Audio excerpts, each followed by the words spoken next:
அஸ்ஸலாமு அலைக்கும் வரஹ்மத்துல்லாஹி வபரகாத்துஹு. அருமை சகோதர சகோதரிகளே, அல்லாஹ்வின் நல்லடியார்களே, மறுமை நாளில் அல்லாஹ் பூமியை கைப்பற்றிக் கொள்வான். புகாரி என்ற நபிமொழி தொகுப்பினிலே 6519வது ஹதீஸாக இடம்பெறுகின்றது.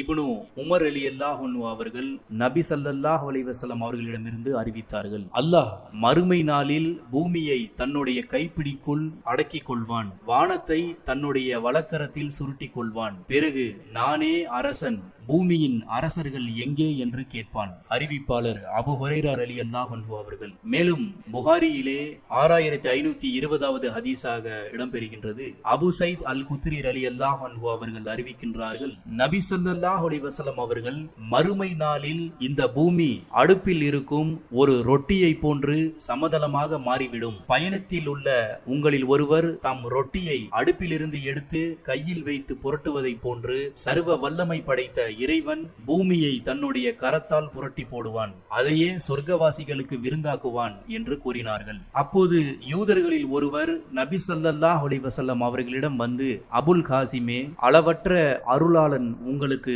சுபிட்சம் அளிக்கட்டும், மறுமை நாளில் சொர்க்கவாசிகளின் விருந்துணவு என்னவென்று உங்களுக்கு நான் தெரிவிக்கட்டுமா என்று கேட்டார். நபி ஸல்லல்லாஹு அலைஹி வஸல்லம் அவர்கள் சரி என்றார்கள்.